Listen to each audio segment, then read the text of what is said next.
Vai. Boa noite, amigos e amigas. Hoje o canal Sociedade em Debate está presente aqui no escritório do Disney com o tio Michel para tratarmos dos problemas oriundos, os problemas sociais oriundos da nossa sociedade, com propostas, com soluções e proposições legislativas. Temos a presença da Dayana, que é professora, pedagoga, que vai presidir essas perguntas e eu vou responder de acordo com as proposições antes por mim elaboradas, tá bom? Podemos começar agora. Vamos à primeira pergunta feita pela Dayana, nossa pedagoga e professora. Bom, boa noite a todos. Vamos começar a nortear assuntos muito importantes para a sociedade como um todo, então vamos lá, Vitor. A primeira pergunta é o seguinte, Vitor: qual é a relevância do direito na grade curricular da escola? Qual a importância dela estar inserida nessa grade da escola? Bom, o que acontece, meus amigos e minhas amigas, durante um bom tempo, isso é importante enfatizar aqui, eu percebi a necessidade de implantar o direito, o ensino de disciplinas jurídicas no contexto escolar, na grade curricular, por conta da necessidade imperiosa de, além de suprir a saturação do mercado de trabalho, porque hoje o mercado de trabalho está saturado, ele está com capacidade ociosa, com pessoas querendo trabalhar e não podendo. O intuito é gerar pessoas mais qualificadas, mais críticas, pessoas com consciência jurídica, política e social para mudar o seu país. Pessoas que têm empregos qualificados, não apenas empregos informais, sem empregos informais, mas empregos qualificados, empregos que dêem oportunidade de você ter qualidade de vida. Hoje o tema do momento é qualidade de vida. E o direito, por ser um ramo da vida que incute as transformações sociais, que incute a ordenação da sociedade em progresso, em ordem, tem um papel imperioso a cumprir nisso, porque ele tem o papel de estabelecer regras de conduta para uma sociedade de risco, uma sociedade global de risco, uma sociedade que necessita aprender juridicamente não só as normas, não é só para castigar o infrator, é para conformá-lo ao interesse público, formar pessoas com consciência pública, vocação pública. É esse o intuito do direito. Foi na minha vida, eu agradeço ao direito por isso, e também esse é o meu objetivo de colocar o direito na escola, de gerar uma consciência pública, uma vocação pública, uma vida pública para os futuros profissionais desse país. E crítica, né? E uma crítica. vez que está Exato. ser crítico, Exato. Segunda pergunta, Vitor: você acha mesmo que os recursos para estar comprando os livros, pode vir a ajudar toda essa população específica, uma vez que há crianças que não gostam de ler, necessitam de estímulos para ler? Então, você acha que esse projeto vai ser também estimulante, uma vez que ele é uma renda? O que acontece? Quando a gente elabora um projeto, e eu sou da Pastoral da Criança, eu sei disso que eu estou falando, a gente, por exemplo, a Pastoral da Criança. A Pastoral da Criança ela não se baseou em nenhum modelo anterior. Ela começou com um projeto, não se baseou em nenhum modelo anterior, mas normalmente qualquer projeto que você começa, seja ele piloto ou grande projeto, você tem um modelo anterior. O meu modelo, no caso do programa Renda Literária, é o programa de complemento de renda Bolsa Família. Só que a diferença abissal desse programa Bolsa Família e do Renda Literária é que a contrapartida, e isso a gente vai ser exigente nesse sentido, a contrapartida consiste em sermos rigorosos com a presença das crianças nos círculos literários, ou seja, é ali que a gente vai ver quem é que realmente gosta de ler ou não. Não vai ser assim, a renda literária para eles comprarem os livros não vai ser liberado indiscriminadamente, sem nenhum requisito, sem nenhum à torta e direito. Não. A gente vai ter círculos literários, vão ser exigentes. O remédio pode ser um pouco amargo no começo, mas vai ser necessário para a gente estipular os futuros leitores vorazes, né? Ou seja, esse é o meu objetivo. Além de comprovar que é de baixa renda, vai ter os círculos literários, 75%. E mais, 75% de presença. E mais, se a criança comparecer 90% e 100%, a gente botou um teto de 75%. Mas se ela comparecer mais que isso, aí a gente vai ver que a criança, ela não diria que ela é superdotada, mas ela tem interesse no programa. Então quer dizer que ela gosta de ler. É para fazer um nivelamento.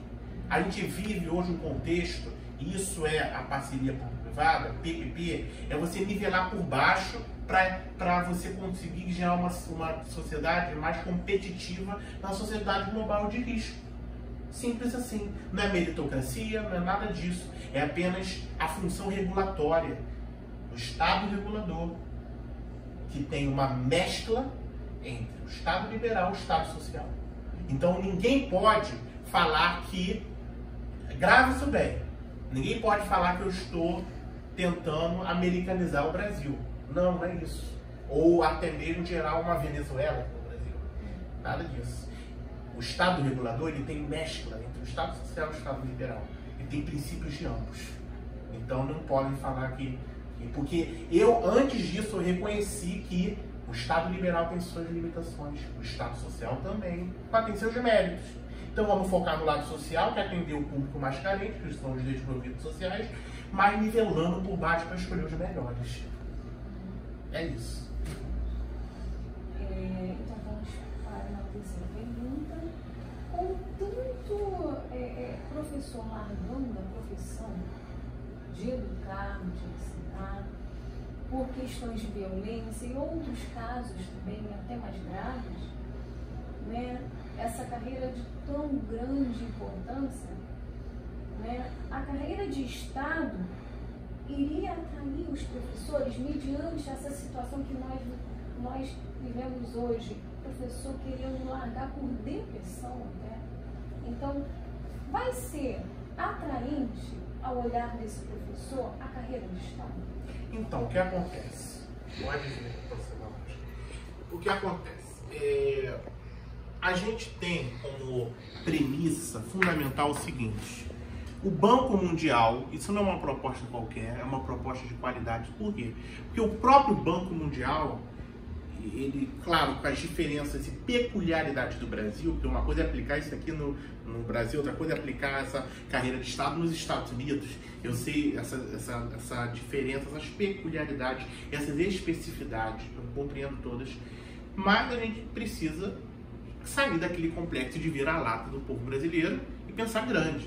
Vamos pensar grande. Esse povo merece uma vida melhor, o professor merece ter uma carreira de magistério atrativa, merece ter bons salários, merece ser bem remunerado, merece sair de férias com a família, merece ter qualidade de vida. Isso é professor, não é só trabalhar, né? Por isso carreira de Estado, para a gente ter uma função que seja equiparada a um diplomata, a um defensor público, mas com alguns requisitos. Não vai ser assim, não. Para ter a inclusão no rol de carreira de Estado, vamos ter que endurecer o seguinte: indicadores de desempenho, parcerias público-privada, sociedade de propósito específico. Por quê? Todos esses projetos aqui têm a famosa SPE. O que é SPE? Sociedade de propósito específico. Ela é um ramo dentro da parceria público-privada, né? É uma empresa, tipo uma startup que vai gerar um choque de eficiência de gestão, sobretudo para os professores, para que eles alcancem metas de qualidade, metas de desempenho e metas de formação contínua, para ter acesso e ser incluído, enfim, na carreira de Estado. Aproveitando o gancho, ainda nessa questão, nessa pergunta 3, você não acha que ali ocorrem professores largando a profissão, que muitas vezes eles recebem bem, dependendo do segmento dele, De repente, tem professor que não tem um salário tão baixo e quer largar a profissão porque não aguenta mais devido à depressão, devido a questões sociais, dentro da escola, com aluno, pais de aluno e tudo mais, né? Aí seria realmente atraente a questão de dinheiro, bom salário. Não é de repente necessário uma presença de um assistente social para aliviar, ou de um psicólogo, para aliviar essa situação, até mesmo do profissional da educação, porque ali, na verdade, não é uma questão de dinheiro, é uma questão do bem-estar psicológico do profissional. Perfeita a sua pergunta, Dayana, eu quero agradecer a sua pergunta. Eu quero dizer que uma das minhas preocupações centrais do meu projeto é o seguinte: eu acredito que o professor hoje, ele tem que focar em questões pedagógicas. Ele tem que ser focado para aquilo que ele veio nesse mundo, que é ensinar. Ele, né, o objetivo não é dizer assim, eu vou explicar aqui para vocês, a gente vai, só porque uma lâmpada quebrou, ele não vai trocar. Não estou falando isso. Eu acho que a gente tem que focar no que a gente quer. O professor é pago para ensinar. O professor é pago para focar na sua função pedagógica, de passar o conteúdo didático, de preparar, porque na Constituição da República, o que diz a Constituição da República, qual o objetivo da Constituição da República de 1988, qual o objetivo da educação? Preparar para o mercado de trabalho. Preparar através da educação os jovens, crianças e adultos para o mundo do trabalho. Então, o que acontece? A gente tem como premissa, isso engloba a questão mental, é a questão da saúde mental do professor. Ela está imbuída na busca da qualidade de vida. Porque a partir do momento, e a gente sabe disso, o meu programa ele não é só um mero programa liberal ou um mero programa assistencialista, de só dar dinheiro ou de só... Por isso é regulatório, por isso ele mescla os dois. E é isso que a gente tem que ter. A gente tem que ter um meio termo. Não é só dar o peixe, mas também não significa que a gente não vai ensinar também a pescar. Mas isso não tira necessariamente a função de dar o peixe. A pessoa tem que comer. A pessoa tem que, né, ter a alimentação dela para se sustentar, para pensar até, né? O direito à alimentação foi incluso na Constituição em 2010. Direito à alimentação como direito social, só em 2010. Né? Então, assim, toda área tem seu professor. Todos nós, só essa entrevista aqui de você escrever uma pergunta, de eu estar falando isso aqui, isso tudo foi conhecimento passado por um professor. Então a gente deve honra aos professores por conta disso. E todos os programas, eles visam dar esse choque de eficiência para a gente ter qualidade de vida. Saúde mental, qualidade de vida são questões, né, sinônimas, né? Qualidade de vida e saúde mental. A gente sabe que quando uma pessoa recebe mais, ela tem mais possibilidades de ter descanso, lazer, né? Não aqui na Zona Oeste, que é um curral eleitoral para muitos, né? Mas pelo menos na Zona Sul a gente vê que não é qualquer um que mora na Barra, né? Por quê? Porque a pessoa teve que estudar, a pessoa teve que, né, mas teve um bom professor, tirando aquelas viúvas da ditadura, né? Tirando isso, todos tiveram que um dia ralar um pouco o joelho para ter uma boa vida, né?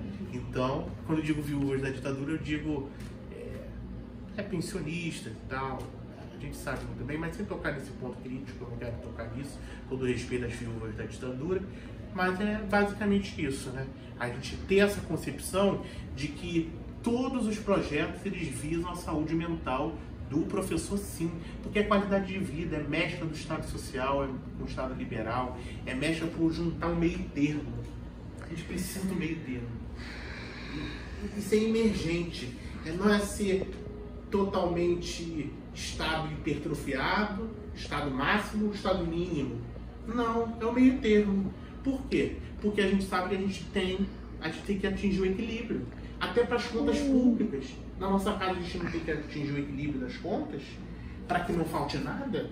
Educação para os nossos filhos, saúde para o plano de saúde, para os nossos filhos, para os nossos parentes, e o equilíbrio, isso é um princípio até mesmo orçamentário, você sabia disso? É um princípio orçamentário. Você tem que atingir metas fiscais para atingir o equilíbrio. Exceto aqueles casos como o Rio Grande do Sul está acontecendo. Um exemplo para finalizar, o caso do Rio Grande do Sul. Eles estão tentando aprovar o orçamento de guerra. Por quê? Para desvinculá-lo do orçamento da União. O orçamento da União é aquele que cuida da saúde, da educação, do transporte, não é isso? O orçamento de guerra seria para desvincular do orçamento da União para não ter que cumprir metas fiscais, aquelas metas de sempre, né? Pagar obrigação, pagar servidores, enfim. Né? Entendeu? É isso. A quarta questão é a seguinte, Vitor. Até que ponto o reforço comunitário ele vai ser atraente aos alunos? Onde você tem nos dias de hoje uma invasão escolar muito grande, né? Então, e no reforço comunitário, será que não vai ter também uma invasão? A gente que tem muito conhecimento, sobretudo acadêmico, sabe que sala de aula é um desafio.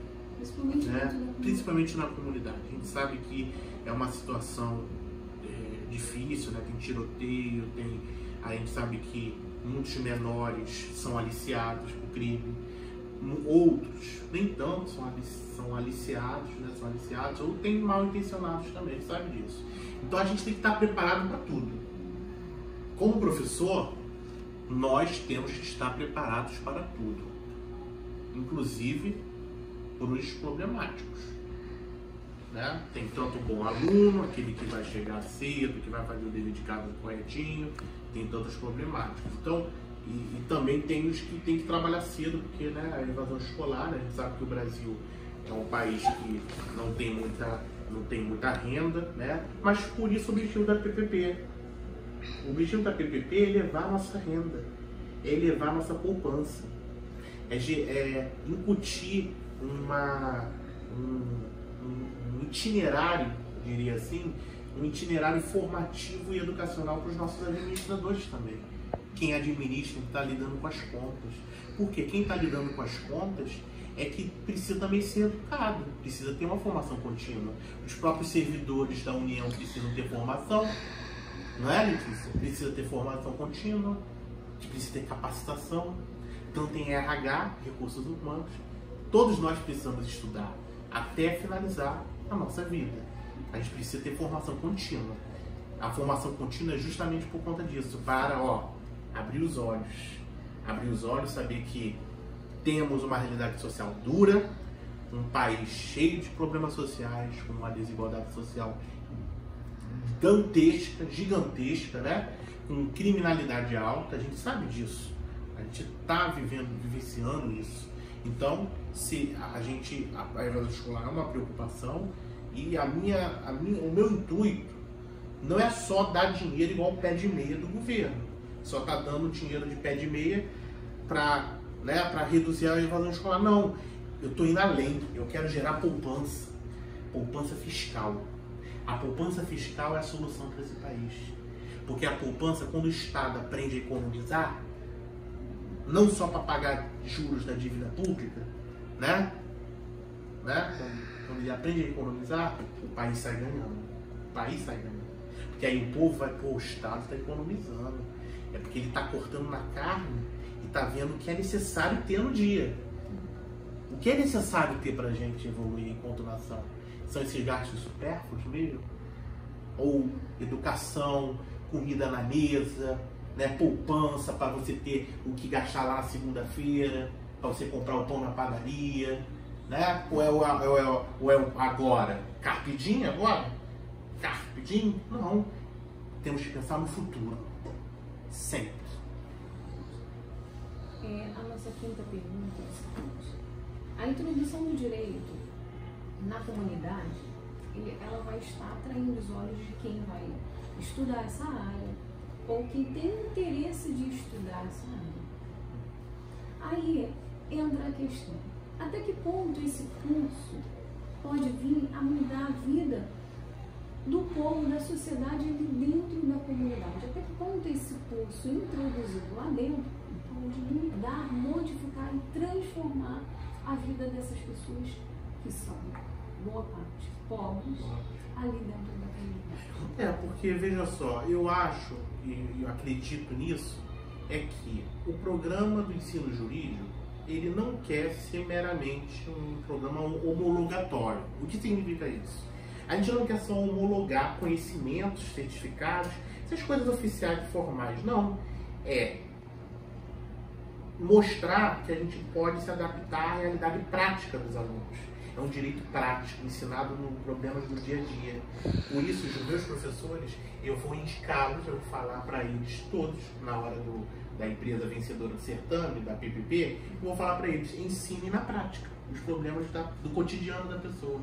Porque quando você pega um conteúdo, não naquele rigor excessivo, formal, e você parte para o cotidiano, o aprendizado se torna mais fácil. Porque tem muitas pessoas que são inteligentes nesse país, são pobres, mas são inteligentes, mas pegam uma conta rápido.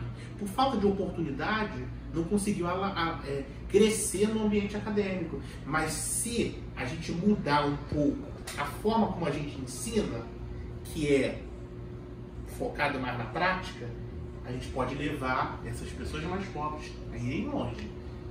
Mas não vai ser algo assim de um dia para o outro.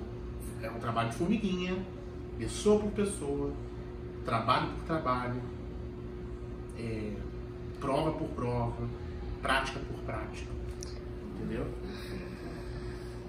A nossa sexta pergunta é a seguinte: essa punição de quem vai desviar a verba, né, ela é feita de qual maneira, em que sentido, né, essa punição funciona? Ou funcionar? Sim.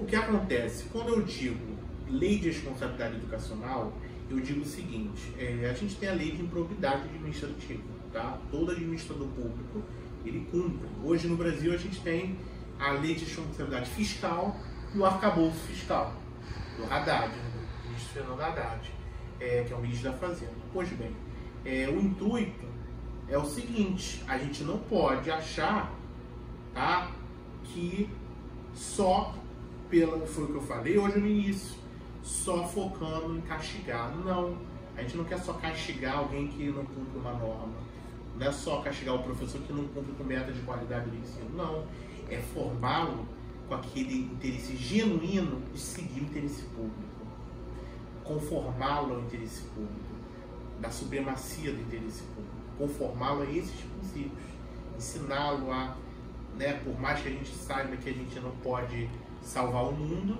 essas propostas não visam salvar o mundo, que seria um absurdo, mas ela visa gerar um sentimento de seguinte, a gente pode ter uma sociedade com pessoas com maior vocação pública na hora da gestão escolar.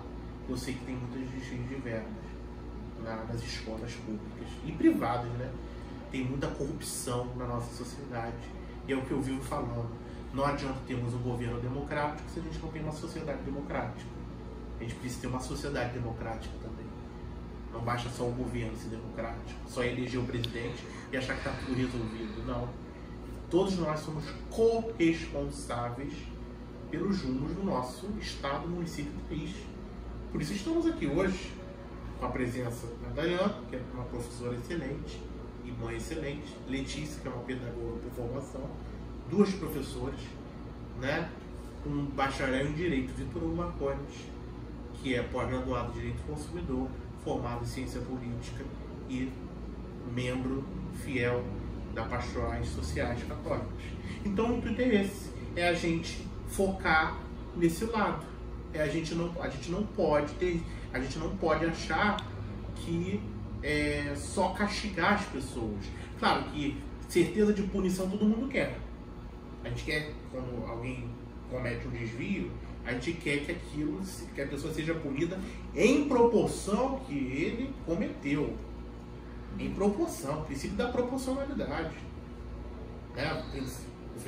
Por isso que a lei de improbidade administrativa, indisponibilidade de bens, é passar esse pensamento da improbidade para o gestor escolar, mas não para um simples, mas não para uma simples moralidade vazia. Não no intuito de que todos nós podemos educar uns aos outros. Todos nós podemos diariamente, eu educo você me educa, Daiane educa a Letícia me educa, é uma troca. O conhecimento é uma troca. E assim, diminui até a possível punição. Isso pode diminuir até a punição, exatamente. Né?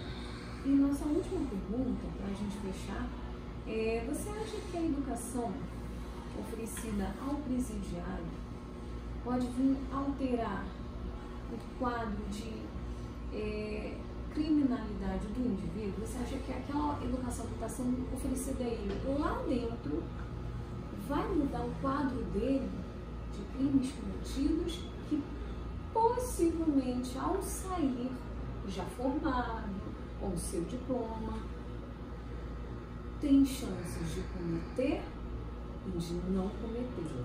Então, essa educação a ser oferecida a esse indivíduo tem chances de transformar esse indivíduo para não cometer, de mudar esse quadro de criminalidade?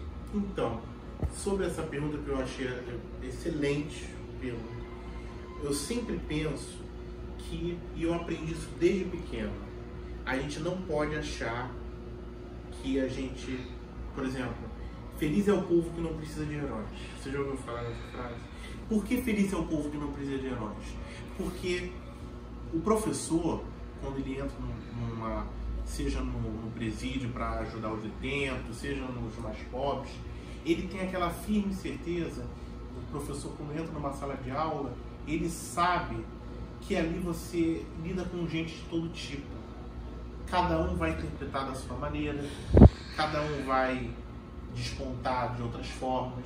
Às vezes um aluno, é uma questão, por isso eu sempre peço ajuda para as instituições religiosas, para a gente reavaliar um pouco. Tem a pastoral carcerária, né, que eu conheço gente que trabalha. Vamos reavaliar o sentido humano da vida, a forma de olhar o outro.